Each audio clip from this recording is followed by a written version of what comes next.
지난 시간에는 김만중의 소설 구운몽에 대해 공부하는 첫 시간으로 김만중에 대한 설명을 드리고 구운몽의 앞부분 이야기를 했었는데요. 오늘은 그 나머지 부분, 성진이가 육관대사의 벌을 받아 인간 세상으로 오게 되면서 생기는 이야기들, 이것에 대해 살펴보도록 하겠습니다. 육관대사의 총애를 받는 불도력 만렙의 성진이었지만 용궁에서 호화로운 대접을 받고 아름다운 선녀들과 희롱하며 놀면서 인간 세상의 즐거움을 맛보아 버렸죠. 그것 때문에 벌을 받아 인간 세상으로 지금 오게 될 거예요. 과연 벌을 받아서 살게 되는 인간 세상, 이 세상에서는 어떤 일들을 경험하게 될까요? 인간 세상의 맛은 단맛일까요? 쓴맛일까요? 함께 보도록 할게요. 전체 내용을 볼 때요. 전체 내용의 전개에 따른 구운몽의 영웅소설적인 면모도 함께 살펴보게 될 거예요. 소설의 주인공이 영웅의 일대기 구조, 한번 중학교 때나 들어보셨을 것 같기도 한데요. 영웅의 일대기 구조, 이런 정형화된 단계를 거치는 모습을 주인공이 보이는 경우가 있는데요. 이런 경우 우리가 영웅소설이다 라고 이야기를 합니다. 그러면 이 영웅소설적인 면을 제가 살펴본다고 말하는 것에서 이미 힌트를 좀 드렸어요. 인간 세상으로 내려온 성진이가 영웅으로서의 면모를 보이면서 산다 라는 이야기잖아요. 그럼 성진이가 인간 세상에서 맛을 보게 될 그 맛은 단맛일 가능성이 좀 있다 라는 걸 미리 예측해 보실 수도 있을 거예요. 어쨌든 인간 세상에서의 이야기를 함께 보도록 하겠습니다. 저승사자를 따라간 성진이는요. 양처산의 집 아들 양소유로 태어나게 됩니다. 이름이 양소유예요. 그런데 이 탄생의 과정이요. 좀 예사롭지가 않아요. 전생에 인연이 있다면서 저승사자가 등을 확 밀쳐서 양처사 부인의 몸에 들어갔다가 태어나게 하거든요. 그러니까 양처사 집과 이미 양소유가 전생에 인연이 있대요. 그 인연이 어떤 건지 구체적으로 밝히지 않지만요. 근데 이때 양처사의 부인은요. 50이 넘은 나이였습니다. 50대인 거죠. 엄마의 나이가. 그 나이면요. 아이를 임신하기도 그리고 낳아서 키우기도 굉장히 어려운 나이예요. 근데 그런 일이 저승사자로 인해서 일어난 거죠. 게다가 아버지인 양처사는요. 신선이었어요. 양처사가 신선이었다는 사실은 사실 그의 아내, 즉 양소유의 어머니도 모르던 일이었는데 양소유가 태어나고 10살이 되자 갑자기 커밍아웃을 하면서 나는 원래 신선이었고 자신의 세상으로 이제 돌아가야 하는데 부인과의 사이에서 아이가 없었기 때문에 나중에 내가 돌아가도 부인을 돌봐줄 사람이 없어서 그게 걱정돼서 못 가다가 이제 양소유가 10살이나 되었으니까 이 양소유가 이제는 부인을 부양해서 모실 수 있을 것 같다라고 생각을 하게 됐다고 밝히면서 나는 이제 돌아가겠다 라고 백학을 타고 사라져버립니다. 황당하죠? 어쨌거나 이런 면을 생각했을 때 신선의 아들로 태어났다는 점이나 저승사자의 선택으로 인해 아이를 낳지 못할 것으로 여겨졌던 그 양처사의 부인, 그래서 이 신선 아빠와 50대 엄마 사이에서 양소유가 태어났다는 점은 이 영웅소설의 첫 단계에 해당하는 고귀한 혈통, 비정상적 출생, 이것과 관련이 있다라고 보실 수 있습니다. 고귀한 혈통, 비정상적 출생, 이게 영웅들의 특징이죠. 양소유의 신선 아버지가 하늘로 간 뒤 양소유는 뛰어난 총명함과 재주로 그 고을에서 신동으로 이름이 날 정도로 아주 잘 성장하게 됩니다. 얼굴도 완전 미소년처럼 곱게 잘생겼고요. 이렇게 무엇 하나 빠지는 것 없이 완벽한 모습을 보여주는 인물들이 고전 소설에는 참 잘 나오게 되는데요.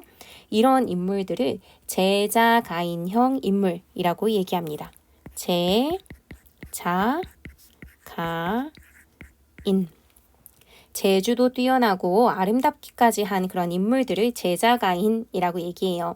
그리고 이런 뛰어난 인물이 영웅소설의 주인공으로 많이 그려집니다. 학문이든 무예든 그 무엇이든 비범한 능력을 가진 인물 말이죠. 그러니까 여기 영웅소설의 인물 설정 부분에서 비범한 능력을 지닌 인물로 그려진다라고 생각해 주시면 돼요. 근데 이런 인물이 계속 집에만 있어서는 이 비범한 능력을 발휘할 수가 없겠죠. 홀어머니가 혼자 계시는 게 걱정되긴 하지만요. 세상의 공명을 구하고 집안을 빛내기 위해 과거를 보러 떠나겠다라는 자신의 뜻을 밝히고 길을 떠납니다. 그러니까 양소유의 말에서 분명히 드러나죠. 이 양소유라는 인물이 이 세상에서 부귀공명을 추구하고 있다는 사실 말이죠. 그래서 여기 빈칸을 조금 채워보자면요. 아버지가 신선이 되어서 떠나게 되고 그래서 어머니와 단둘이 살다가 본인은 과거를 보겠다 하고 떠나게 돼요. 이 과거를 보겠다라고 하면서 자신의 어떤 입신양명이라든지 부귀공명 이런 것들을 추구하는 모습. 성진이던 시절에 세속적 욕망에 막 갈등하고 흔들리면서 생각했던 게 부귀공명인데 그것을 추구하는 모습을 양소유가 보이는 거예요. 그러니까 여기서 혹시 눈치가 빠르시다면 성진이가 지녔던 이 세속적 욕망을 양소유가 전부 다 대신 추구하면서 살게 되는 건가? 하고 생각하실 수 있을 것 같아요. 그리고 여기서 한 번 더 생각을 확장시켜 본다면 성진이가 입신양명이나 부귀공명뿐 아니라 다른 것에도 또 욕망이 있었던 게 있는데 하고 떠올리실 수도 있을 거예요. 팔선녀와 희롱했던 그 황홀함으로 인해 남녀 간의 정욕에 대한 욕망도 품었었잖아요. 그러면 그러한 부분도 추구하는 모습이 앞으로 쭉 나오겠죠. 네, 이 모든 것을 다 추구할 겁니다. 그리고 양소유는 모든 것을 다 소유할 예정이죠. 물론 양소유라는 이름의 그 소유가 무언가를 가진다는 의미의 그 소유는 아니긴 하지만요. 어쨌든 자신이 욕망했던 모든 것을 소유할 예정입니다. 이렇게 양소유는 과거를 보기 위해 길을 떠나지만요. 미리 말씀드리자면 과거를 보기 위해 집을 떠난 건지 연애를 하러 집을 떠난 건지 혼란스러울 정도로 앞으로 많은 여인들을 만날 예정입니다. 많은 여인이라면 몇 명의 여인일까요? 힌트. 인간 세상으로 내려온 건 성진이 말고 또 누가 있었죠? 네, 팔선녀입니다. 그러니 총 8명의 여인을 만날 예정이죠. 그럼 어디 만나러 가볼까요? 이렇게 과거를 보러 간다고 해서 떠난 양소유, 과거를 보러 가는 길, 아름다운 경치 속에서 버들가지가 아름다워서 그 아름다움을 노래하기 시작해요. 그러면서 양류사라고 하는 시를 지어서 막 읊고 있거든요. 버들가지 너무 아름다워 하면서 막 노래를 읊고 있었어요. 양소유가. 근데 그 목소리마저 너무나 아름다운 거예요. 양소유의 목소리. 그래서 한 아름다운 여인의 마음을 사로잡게 되죠. 그리고 그 여인과 양소유의 눈이 마주칩니다. 그리고 번개 같은 막 그런 사랑이 이렇게 튕기듯 그렇게 느껴지지만 서로 너무나 수줍고 부끄러워서 말도 건네지 못하게 되죠. 하지만 양소유는 숙소로 돌아와서도 그 여인이 아른아른 거려서 밥도 못 먹습니다. 그 여인의 이름은 진채봉이에요. 진채봉이라는 여인인데요. 그 여인 역시 양소유에게 한눈에 반했어요. 하지만 어떻게 다시 만날 길이 없죠. 이름이 뭔지도 알 수 없고 하니까. 근데 그러다가 어찌저찌 서로 연락이 닿게 돼요. 그래서 시를 적은 편지를 주거니 받거니 하면서 나만 상대방을 마음에 두었던 게 아니라 그 사람도 나를 마음에 두었네 하는 서로의 마음을 확인하고 편지로 서로 약혼을 합니다. 한 번 보고 반했고요. 그 이후에는 얼굴을 실제로 보진 못하고 편지만 주고받은 게 전부예요. 근데도 결혼을 약속한 거죠. 이게 말이 되나 싶지만 구운몽의 세계에서는 말이 됩니다. 남녀 간에 서로 마음을 확인하는 것 그 자체에는 아무런 장애가 없어요. 앞으로도 7명 더 만날 거잖아요. 계속 그럴 예정이에요. 남녀 간의 정욕이라고 하는 그 욕망을 그냥 아무런 장애 없이 서로 좋아하는 마음 자체는 모조리 다 성취해버릴 예정입니다. 이쯤 되면 미리 말씀드려야 할 것 같은데요. 성진이가 양소유라는 인간으로서 살아가면서 정말 100% 자신의 욕망 성취에 충실하게 살아갈 거고요. 그걸 죄다 이룰 겁니다. 그렇다면 이렇게 다 이룬 끝은 과연 어떻게 될 것인가? 이걸 통해 도대체 육관대사가 성진이에게 무엇을 알려주려고 했던 것일까? 이런 걸 궁금해하면서 봐주시면 좋을 것 같습니다. 어쨌든 양소유, 진채봉 이 둘은요 서로 결혼에 약속해요. 그러니까 약혼 이렇게 적어주시면 되겠죠? 결혼을 약속하고요. 다음날 만나자 하고 편지로 이제 얘기를 해요. 그래서 이제 진짜 결혼을 하려고 부모님의 허락도 받고 결혼을 진짜 하려고 약속을 하는데요. 하필이면 바로 그날 갑자기 전쟁이 일어납니다. 그러니까 갑작스러운 전쟁 때문에 서로 만나지 못하게 되고 결혼을 당연히 하지 못하게 되는 불상사가 생기게 되는 것이죠. 이런 상황에서 진채봉의 아버지는요. 역적으로 몰리게 되면서 죽게 되고요. 저런저런 막 일들이 생겨나죠. 사건이. 그러면서 진채봉은 원래 지체 높은 가문의 딸이었지만 적에게 잡혀가서 궁녀살이를 하게 됩니다. 그러니까 신분이 갑자기 확 낮아진 거죠. 이때 양소유는 갑작스러운 전쟁의 상황에서 또 피신을 해요. 피신하지 않으면 막 이제 군인으로 다 징용된다는 그런 소문을 듣고 숨게 되죠. 그래서 깊은 산속으로 들어가게 되고요.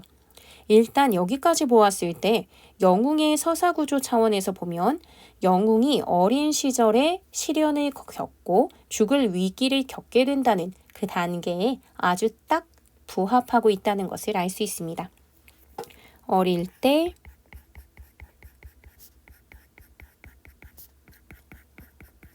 시련을 겪고 죽을 위기를 겪음. 이렇게 정리해 주시면 될 것 같아요. 그러니까 몸을 피신해서 깊은 산속으로 들어간 양소유는요. 그곳에서 한 도사를 만나게 돼요. 도사니까 이제 돌을 닦는 사람, 도인이라고 생각을 해주시면 되는데요. 이 사람은 아버지의 친구였어요. 아버지가 어떤 인물이었는지 기억하시죠? 신선이었잖아요. 그러면 이 친구도 평범한 사람은 아니겠죠? 이미 도사라고 말씀드리기도 했지만요. 아버지와 같은 신선입니다. 그러니까 돌을 닦는 도인. 그래서 이 도인 덕분에 안전하게 피신해서 검은고와 퉁소도 배우고 검은고와 퉁소를 나중에 선물도 받아서 산에서 내려오게 되죠. 어쨌든 이분 덕분에 전쟁의 위기에서 벗어나고 검은고, 퉁소도 배워서 이걸 가지고 와요. 고전소설 보시다 보면요. 뭔가 제자가인이라고 해서 뛰어난 능력을 가진 주인공들이 음률, 음악이나 이런 거에도 굉장히 뛰어나서 검은고나 퉁소 같은 것도 잘 연주하는 모습들이 좀 보이는데요. 그런 개인기까지 이번에 갖추게 됩니다. 이렇게 영웅의 서사구조를 지닌 소설에서는요. 주인공이 어떤 위기 상황에 처했을 때 이렇게 아버지 친구, 이 도인처럼요. 위기를 극복할 수 있도록 도와주는 존재가 나오는데요. 이런 존재를 조력자라고 이야기를 합니다. 위기를 극복할 수 있게 힘을 보태서 도와주는 자라고 보시면 되죠. 그래서 이 부분 조력자를 통한 위기 극복 이렇게 봐주시면 될 것 같습니다. 이렇게 양소유는요. 위기의 상황을 무사히 극복했는데 산에서 피신하면서 지냈던 시간이 그리 길지 않은 시간인 것처럼 느껴졌었어요. 그런데 산에서 나오고 보니까 그 사이 5달 이상의 시간이 지나 있었고 결혼을 약속했던 진채봉의 집은 또 다 타버려 재만 남아 있었죠. 그러니까 양소유는 진채봉이 죽었을 것이라고 생각하게 됩니다. 이에 양소유는 어머니가 계신 고향으로 돌아가서 잠시 머물렀다가 또다시 과거를 보러 떠나게 됩니다. 낙양이라는 지역을 이제 과거 보러 가면서 낙양이라는 지역을 지나게 되는데요. 누각 위에서 젊은 도령들이 기생들과 놀이판을 벌이는 모습을 보게 돼요. 그래서 그들에 대한 호기심을 갖고 다가가게 됩니다. 그리고 그곳에는요. 유난히 아름답고 고운 태도를 지닌 기생 개 서멀이 있었습니다. 그러니까 이 개서머리의 신부는 기생이에요. 이렇게 하트 표시된 이들은 다 양소유와 인연을 맺게 되는 팔선녀가 인간계에 내려온 그 모습이라고 생각을 해주시면 돼요. 어쨌든 이 개서머리 있었는데요. 글에 대한 안목과 깊이가 굉장히 남다른 그런 인물이기 때문에 도령들, 여기 누가기에서 같이 놀고 있었다는 그 도령들은 자신들이 쓴 글을 개서머리에게 보여주고 우열을 가리고 있었어요. 누구의 글이 더 뛰어난지. 그래서 만약에 개서머리의 마음에 들 정도의 훌륭한 글을 쓰게 되면 개서머리와 인연도 맺을 수 있게 된다 하면서 이제 열심히 그들이 쓰고 있었거든요. 근데 그 이야기를 듣고는 양소유도 글솜씨하면 빠질 수 없으니까 붓을 들어 글을 짓습니다. 결과는 당연히 어떻겠어요. 개서머리의 마음에 쏙 들게 되는 글을 양소유가 쓰게 되는 거고요. 둘은 인연을 맺게 됩니다. 이때 양소유는 자신이 이미 진채봉이라는 여인과 결혼을 약속했다는 것도 다 고백하고 이야기해요. 그런데 개서머리는요. 나는 그냥 첩이어도 상관없다 라고 말하죠. 내가 감히 당신과 같은 멋진 사람하고 인연을 맺으면서 혼자 독차지할 욕심을 부리지 않는다. 천하의 모든 미인들은 다 양소유를 모시고 싶어 할 거니까 자신과 같은 기생이 아닌 명문 거족의 숙녀와 결혼하여 존귀한 가문의 대를 이으라고 하면서 다른 예쁘고 훌륭한 여인들도 막 추천을 해줘요. 이거 뭐야? 말이 돼? 내 남친한테 다른 예쁜 여친을 소개해주는 그런 게 있을 수 있는 얘기야? 라고 생각하실 수도 있지만요. 조선시대의 관점에서 보셔야 해요. 일단 여러분들이 텔레비전에서 익히 보셨을 사극 이런 걸 생각해 보더라도요. 임금에게 딱 한 명의 부인만 존재하진 않죠. 중전이 있는데도 후궁을 여럿 두고 있는 걸 볼 수 있습니다. 속으로는 뭐 화가 나겠지만 표면적으로는 절대 서로 시기하지 않게 투기하고 질투하는 일 하지 말라. 그것이 여인의 덕목이니라 하는 뭐 그런 내용들 있잖아요. 그러면서 그런데 그걸 아무리 그래도 그렇지 이렇게 다 그대로 드러낸단 말이야? 김만중 이 사람 안 되겠네 라고 생각할 게 아니라요. 당시 사회에서 권력이 있는 이들, 가문의 위세가 대단한 이들은 본부인인 처뿐만이 아니라 본부인 이외의 여인을 첩으로 두면서 자손을 더 널리 퍼뜨리고 가문의 영향력을 펼칠 수 있길 바랐기 때문에 이렇게 부인이나 첩이 많으면 그 가문이 번성하겠군 하는 그런 관점에서 당시엔 봤을 테니까 양반 사대부로서 갈망하던 욕망 중 하나를 양소유가 달성해 나가는 과정이군 하고 그냥 생각하시는 게 더 맞을 것 같아요. 물론 당연히 지금 저희가 살아가는 이 시대의 기준에는 말도 안 되는 일이고요. 당시에도 이러한 처첩제도, 처와 첩을 막 열어 두는 그런 제도로 인한 문제는 많았습니다. 사시남정기 같은 작품이라든지 다른 고전문학에서도 첩과 본처의 갈등으로 인한 가족 내 피바람 이런 걸 다룬 가정소설들이 존재했던 걸 통해 알 수 있죠. 김만중이라는 작가가 사시남정기를 통해 당대의 처첩제도가 갖고 있는 부정적인 면을 다룬 적도 있어요. 그러니까 이런 걸 통해서 알 수 있듯이 처첩제도가 갖고 있는 문제 이런 것에 대한 의식이 전혀 없던 사람은 아닐 거예요. 다만 지금은 양소유가 세속적인 인간의 삶에서 당대의 기준에 있어서 100% 완벽하게 충족된 삶을 살아가는 그런 인물로 그려지고 있기 때문에 우와, 처와 첩을 옆에 막 여럿을 둬도 그녀들이 다투지도 않아. 얼마나 아름다운가 하면서 그려내고 있는 것이라고 생각하시면 좋을 것 같아요. 어쨌든 이 개서멀의 마음을 사로잡을 때 양소유는 자신의 글솜씨로 마음을 사로잡게 되었고요. 훗날 다시 만나기 기약하면서 왜냐면 과거를 보러 가는 길이었으니까 개서멀과 안녕하고 과거를 보러 다시 길에 오르게 돼요. 근데 그 길에 오르는 상황에서 어머니의 지인, 먼 친척 이런 집에 잠시 머물게 되는데 거기에서 재상의 딸인 그러니까 이번엔 기생과는 좀 신분이 굉장히 다르죠. 재상의 딸인 정경패라는 여인이 정말 재주도 뛰어나고 학문도 뛰어나고 미색도 굉장히 뛰어난 그런 인물이라는 이야기를 듣게 돼요. 근데 그 이야기를 듣는 순간부터 공부가 안 되기 시작합니다. 어차피 과거 시험은 보기만 하면 좋은 결과를 얻으리라는 자기 확신이 있었기 때문에 정경패를 만날 수 있는 방법만 궁리하게 되는 거죠. 그런데 정경패가 검은고에 대한 조예가 굉장히 깊고 연주도 잘하고 관심이 많다는 이야기를 듣게 됩니다. 검은고 하는 순간 예전에 개인기 하나 도인에게 습득해 왔잖아요. 이거 떠오르시죠?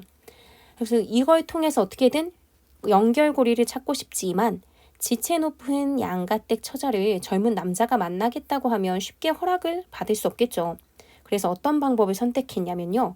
여장을 합니다. 여장. 그냥 검은고 연주 잘하는 어떤 여인인 것처럼 접근을 하게 되는 거죠.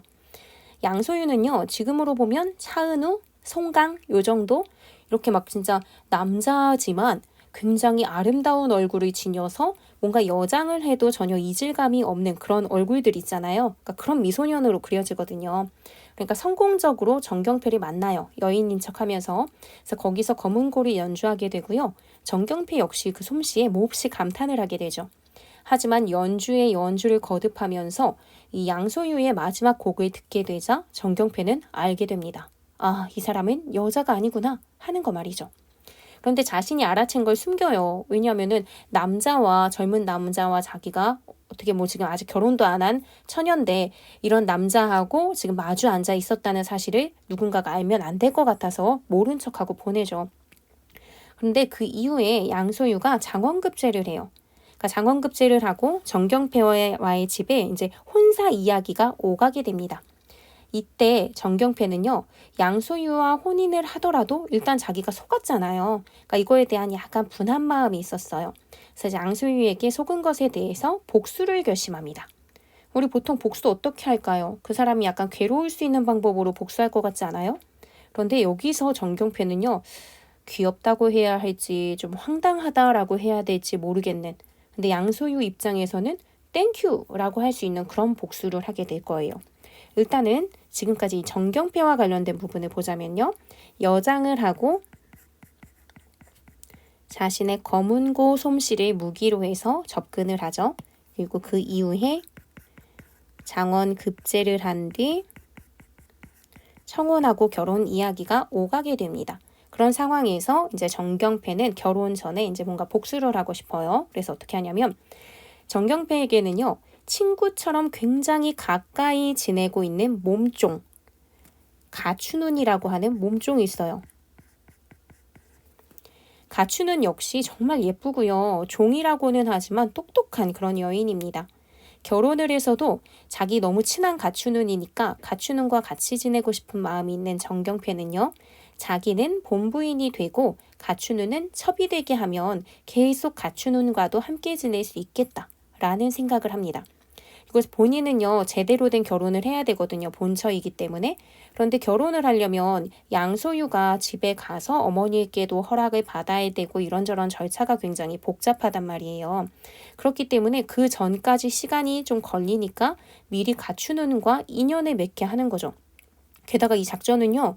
정경패의 아버지인 정사도도 같이 협조해주고 도와줘요. 그래서 제가 생각할 땐 굉장히 황당한데 어쨌든 양소유가 결혼할 때까지 시간이 좀 걸리는데 실제로 이제 이 정경패하고 결혼할 때까지 시간이 좀 걸릴 건데 양소유가 좀 외로울 수 있으니까 그 외로움을 달래는 차원에서 그렇게 했다는 겁니다.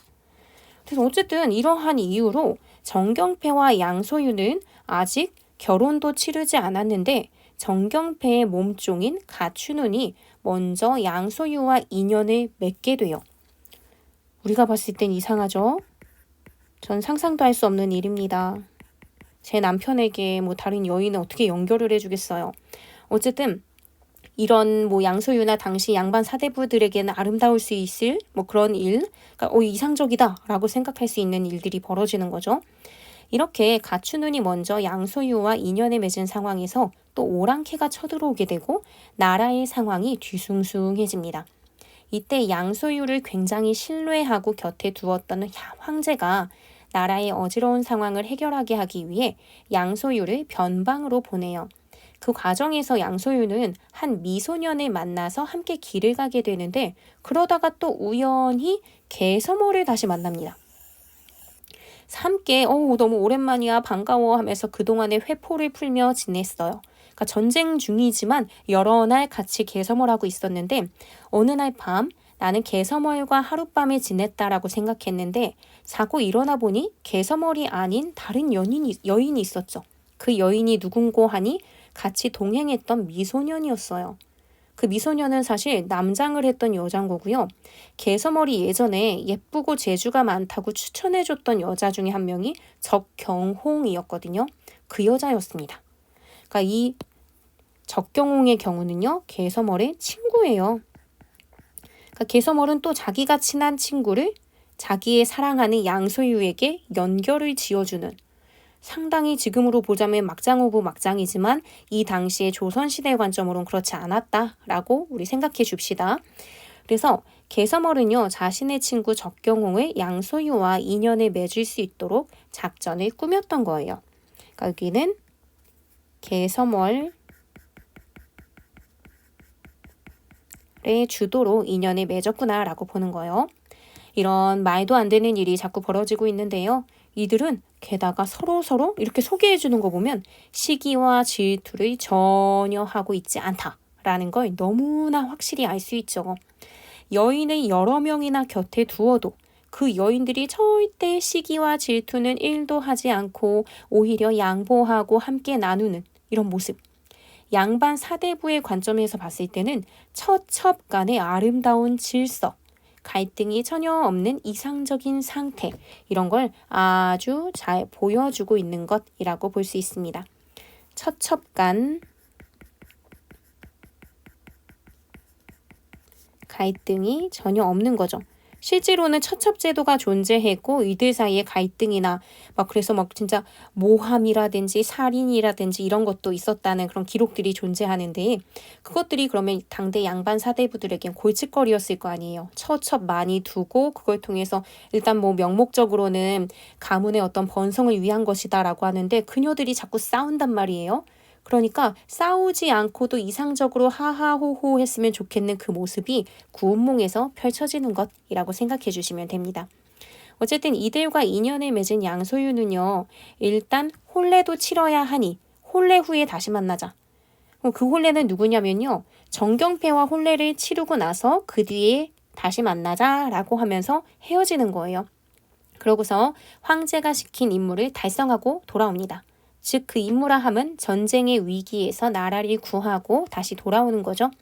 그리고 이런 양소유는요. 그 업적을 높이 평가받아서 재상의 위기까지 오르게 됩니다. 그러니까 전쟁의 위기에서 승리해서 재상이라고 하는 높은 지위까지 오르는 거죠. 과거도 급제하고 재상의 지위까지 오르니 정말 성진이가 꿈꿨던 입신양명.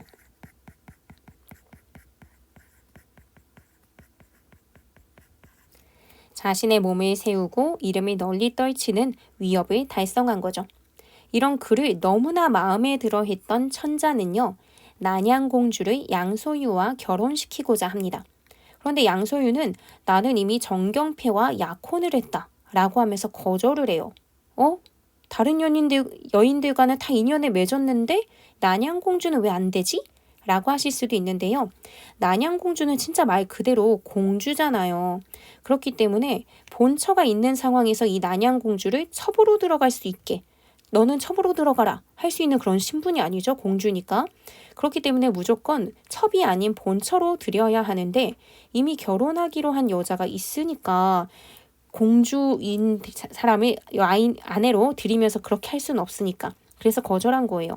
그랬더니 천자는 이 정경패하고 이미 결혼한 건 아니지 않냐. 약혼을 한 거니까 그 약혼을 깨라 라고 명합니다.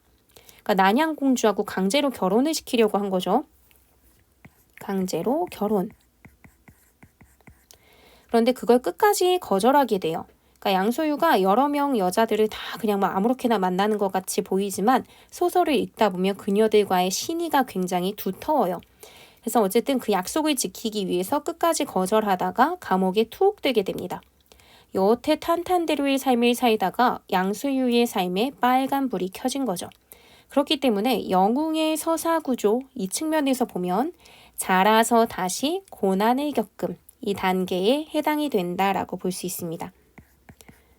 결혼을 거절해서 결국은 감옥에 들어가게 되는, 투옥되게 되는 모습, 이걸 통해서 자라서 다시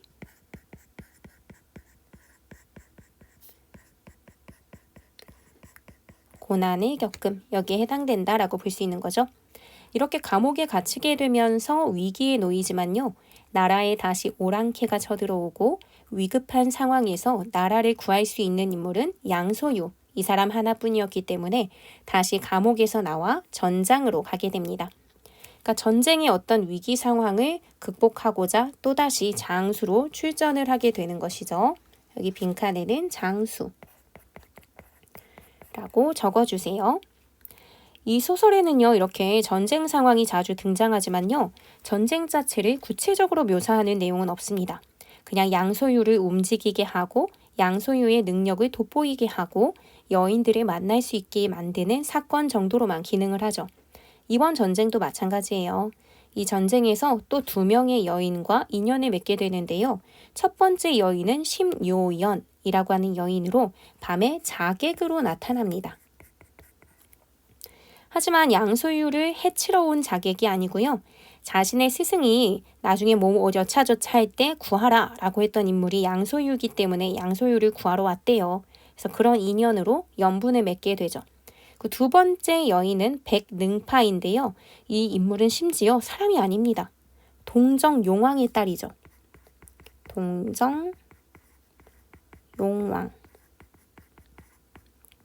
동정용왕의 딸. 근데 동정용왕이라는 말이 듣는 순간 떠오르는 사건이 하나 있죠. 성진이가 동정용왕에게 심부름을 갔었잖아요. 그건 성진이던 시절인데 그때의 상황이 이렇게 양소유로서 인간 세계에 태어난 장면에서도 절묘하게 연결이 됩니다. 그래서 여기 보면은 요거 빈칸에는요. 현실 세계는 성진이던 시절이죠. 현실 세계와 연결이 되는 지점이라고 생각을 해주시면 될 것 같아요. 어쨌든 이 백능파는요. 남해 용왕의 아들 남해 태자를 피해서 도망을 와 있는 상태였는데 양소유가 남해 태자를 무찔러서 백능파를 구해주고요. 그래서 백능파와 인연을 맺게 됩니다. 어쨌든 지금은 뭐 하고 있던 중이었어요? 전쟁 치르는 중이었죠. 그렇기 때문에 심요연과 백능파에게도 후의를 기약하고 헤어지고 전쟁에서 또 이렇게 여인들을 만나도 또 승리를 해요. 그래서 개선장군이 되어서 돌아옵니다. 어떤 여인들도 짧게 만나 인연을 맺고 금세 떠나는 양소유를 붙잡으며 막 가지 마세요 하지 않아요. 지금 심요연이나 백능파도 그냥 보내주죠. 더 크게 되실 분이라고 하면서 막 축복을 해주고요.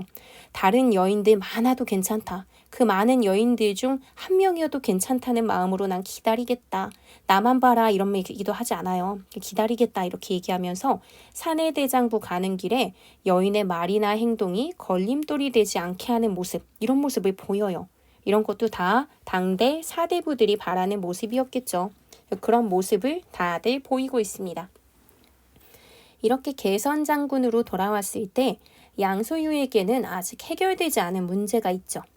난양공주와의 결혼 문제요. 그런데 이 부분을 난양공주 스스로 해결할 수 있는 방법을 줍니다.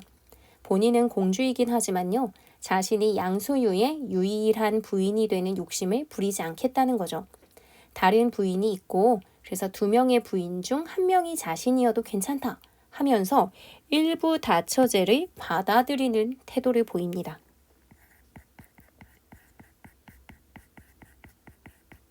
한 명의 남편이 여러 명의 부인을 둔다라는 거죠. 그래서 양소유는 1명의 부인을 더 얻게 돼요. 혹시나 헷갈리실까봐 말씀드리자면요. 처첩제도. 그래서 지금 뭐 첩첩간 갈등이 없다라고 하면서 처첩을 얘기했는데 처첩제도는요. 본부인인 처 그리고 본부인이 아닌 첩 이걸 동시에 두는 거예요. 그래서 처와 첩 간에는 위계나 차등이 존재합니다. 그런데 일부 다처, 이건 처가 여럿이라는 거예요. 부인. 그래서 본부인인 처가 여럿이다 라고 하는 거죠.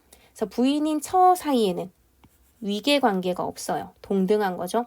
그러니까 난양공주는 자기하고 원래는 자기보단 좀 신분이 낮을 수 있겠죠. 아무리 높은 재상의 딸이어도. 근데 동등한 관계로 결혼해도 된다라고 다 인정하고 받아들인 거예요.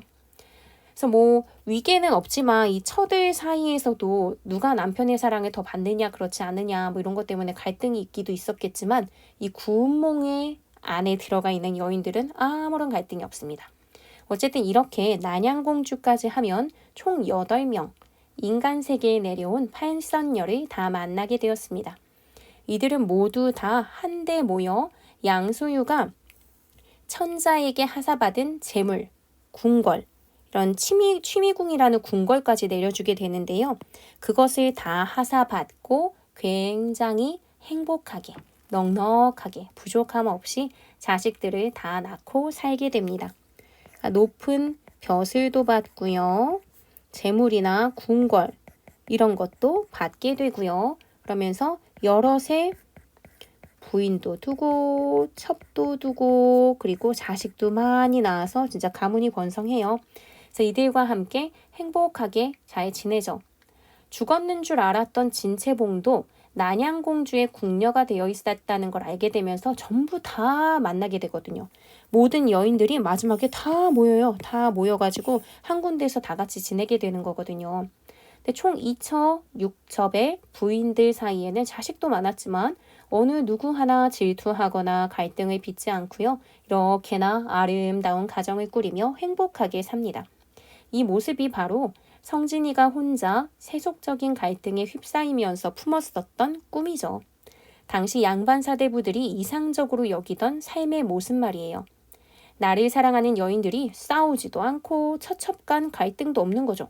그리고 높은 지위도 얻었고 재물도 많이 받아서 이름을 널리 알린 부귀공명, 입신양명 이런 걸 다 실현한 삶을 살게 되는 거예요. 그래서 여기에 이들이 행복하게 살았다 뭐 이렇게 얘기를 했는데 그 삶의 모습을 생각해 보면 당시 양반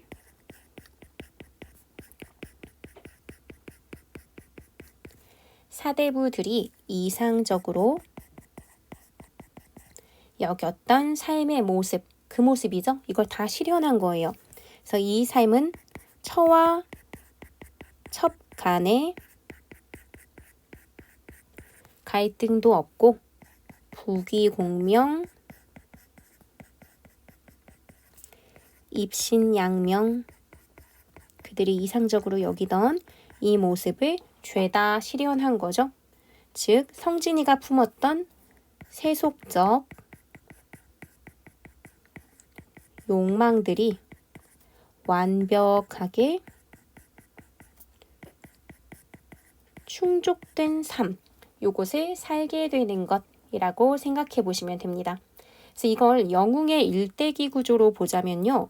위기를 모두 극복하고 마침내 위대한 업적을 성취하게 되는 그 마지막 단계라고 보시면 될 거예요.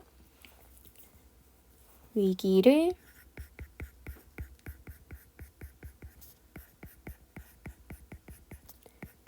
극복하고 위대한 업적을 성취함.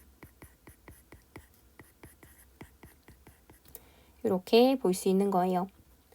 그래서 양소유의 입장에서 보면 남자로서 조선사회의 양반 사대부로 태어나 추구하고 누릴 수 있는 모든 세속적 욕망을 충족했다라고 보는 거죠. 같은 말이지만 위에도 있지만 한 번 더 정리를 해보자면 세속적 욕망이 모두 충족된 삶 이렇게 적어볼 수 있을 것 같습니다. 이렇게 그 꿈을 완벽하게 실현을 했으니까 행복해야 하잖아요.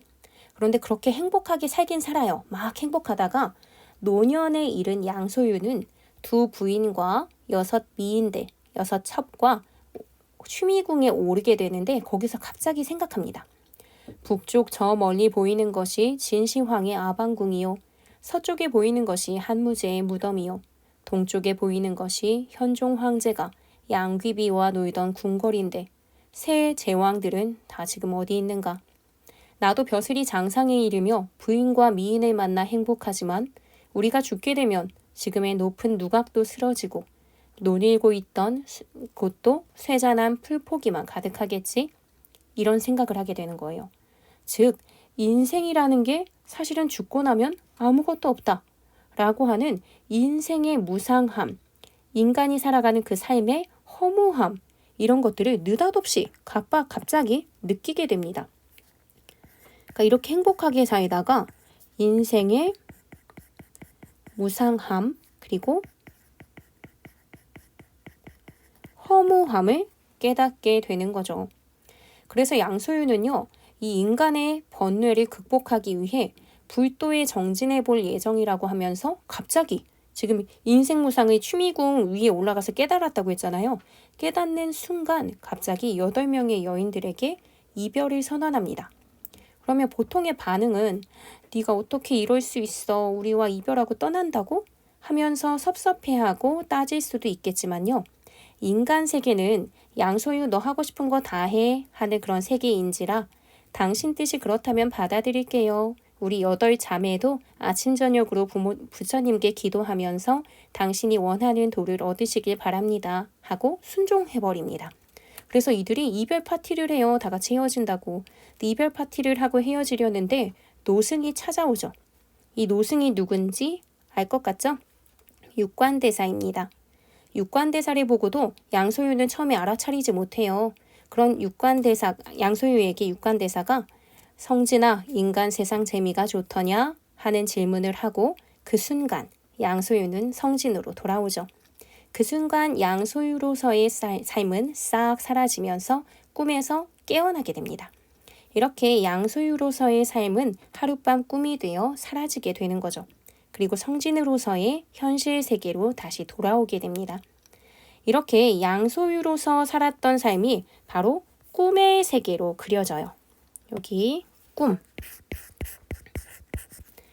꿈의 세계였던 거고요. 꿈의 세계는 인간이 살아가는 세속적인 세계였죠.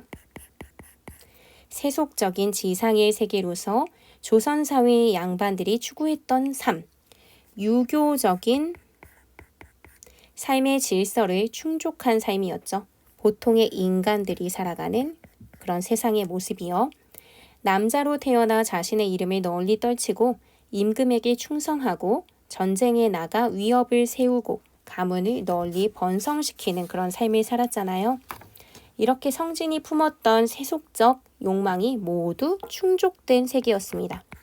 우리 같은 내용 여러 번 쓰고 있죠. 그만큼 중요한 내용이라고 생각을 해주시면 좋을 것 같아요. 그 세속적 욕망이 모두 충족된 세계가 꿈이구나 라고 생각하시면 되고요. 이렇게 다 이뤄봤더니 사실 다 부질없고 허무한 것이더라 라는 것을 또 깨닫게 되면서 결국은 이 꿈이 어떤 깨달음을 줄 수 있는 세속적 욕망을 품었던 것들이 다 헛되다라고 하는 것을 깨닫게 되는 깨달음의 계기가 되게 되었습니다. 그 깨달음의 내용이라 한다면 세속적 욕망이 다 헛된 것이다. 별것 없다. 라고 하는 그 허무함, 덧없는 것이다. 라는 것을 깨닫게 되면서 결과적으로는 불도에 정진하게 만들어주는 거죠. 세속적 욕망을 품을 때 그런 걸 추구하다가 낭패를 본 경우를 보여주는 게 아니라요. 완벽하게 다 성취를 해도 사실 부질없다, 허무하다 라는 것을 느끼게 만듦으로써 세속적 욕망으로 갈등하던 성진이를 완전히 세상의 욕망에 정을 끊어버리고 불도에 정진할 수 있게 만들어줬죠. 만약에 인간 세상에서 뭔가 결핍을 경험하고 돌아왔다면 그 결핍에 대한 미련이 남을 수도 있으련만 그러한 가능성을 조금도 남기지 않게 만들어준 육관대사가 참 지혜롭다는 생각이 들기도 합니다. 어쨌든 이런 깨달음을 꿈을 꾸게 함으로써 하게 되었는데요. 이렇게 소설 전체 내용에서 꽤 비중 있는 역할을 하는 꿈으로 주인공이 들어가게 되는 것을 꿈으로 들어간다 라고 해서 임몽이라고 해요. 여기 꿈에 들어가는 부분, 이게 임몽인 거죠. 그리고 그 꿈에서 깨서 현실로 나오게 되는 것, 이런 것을 꿈에서 깨다 라고 하는 강몽이라고 얘기합니다. 이렇게 인몽을 거쳐 꿈을 꾸고 다시 깨어서 현실로 돌아오는 구조를 꿈에서 돌아온다 라는 의미로 환몽 구조의 소설이라고도 합니다.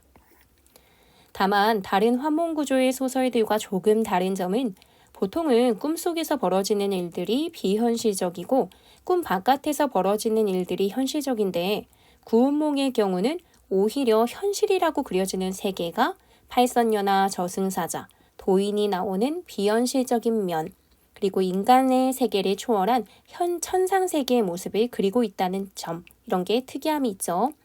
이렇게 성진으로서 살아가고 있는 현실의 세계나 양소유로서 살아가는 꿈의 세계나 모두 전체적 내용에서는 중요한 내용들이에요.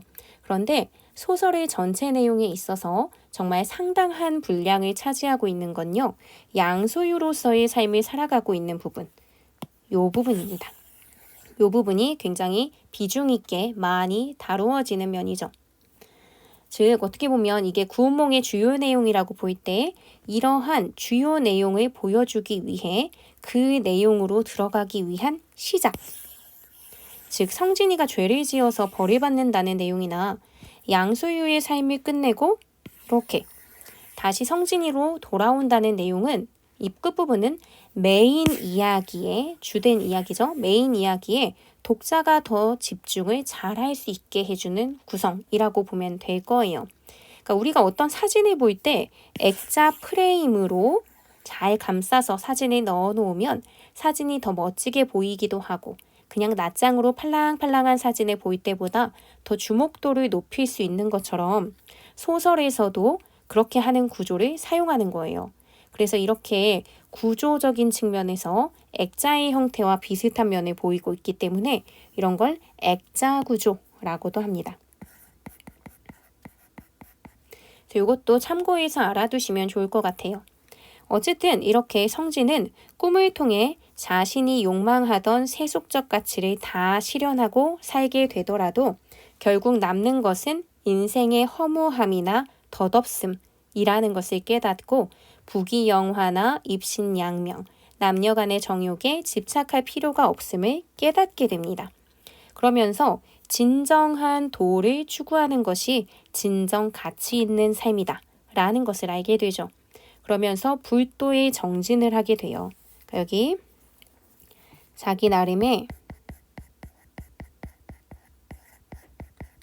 깨달음을 얻고 불도에 정진하게 되죠. 팔선녀도 성진에게서 불법을 배우면서 함께 불도에 정진하다가 불교에서는 가장 이상적인 세계인 극락세계에 들어가게 됩니다. 이 전체적인 내용을 통해 김만중이 하고 싶었던 이야기는 무엇일까요?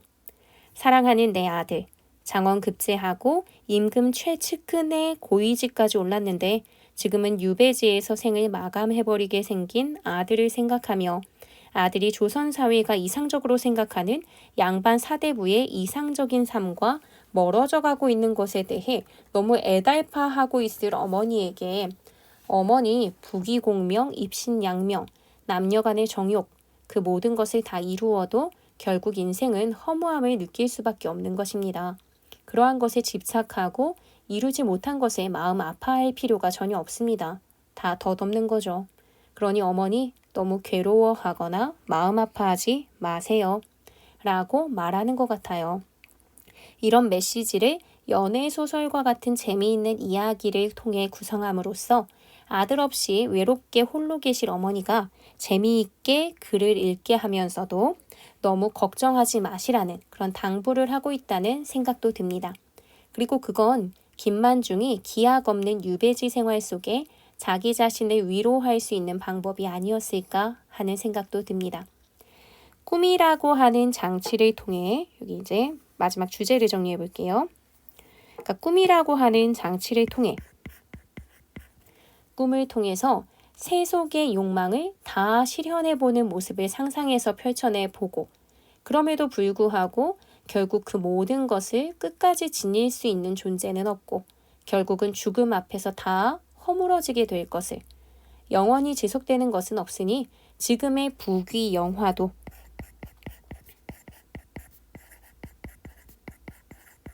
부유해지고 귀해지고 막 굉장히 화려하게 번성하는 이런 것들도 다 덧없이 쓰러지게 될 것임을 깨닫는 거죠.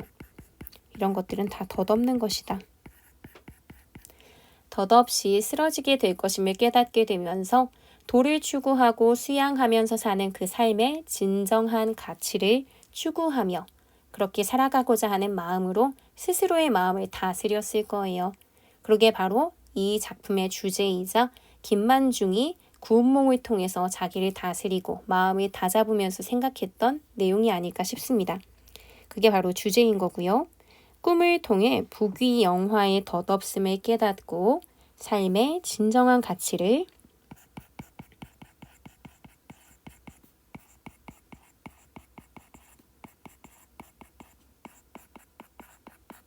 추구하는 그런 모습을 이 작품 전체에서 보여준 것 같습니다. 이렇게요. 이렇게 해서 구운몽 전반의 내용을 다 살펴봤습니다. 가장 좋은 건요. 직접 구운몽 책을 읽어보시고 내용을 이해하는 것이긴 하지만요. 그것이 좀 어려우시다면 이번 기회를 통해서나마 구운몽 전반의 흐름을 좀 잘 이해해 봤으면 좋겠어요. 여기 현실인데 이거 빼놨네요. 어쨌든 이렇게 잘 이해하셨으면 좋겠고요. 한 번 더 좀 여러분 스스로 전체 내용을 복습하는 시간을 가지셔야 될 거예요. 워낙에 길기 때문에 한 번에 다 제대로 이해하기 쉽지는 않거든요. 그래서 다시 한번 여러분 이번에 공부하는 김에 이거 영상 보면서도 시간은 오래 걸리셨겠지만 여러분 스스로 이 구조도를 다시 한번 쭉 훑어보고 생각을 해보시면서 확실하게 이해하고 넘어가셨으면 좋겠습니다. 네, 오늘 모두 수고 많으셨습니다. 다음에 또 좋은 영상으로 찾아올게요. 안녕.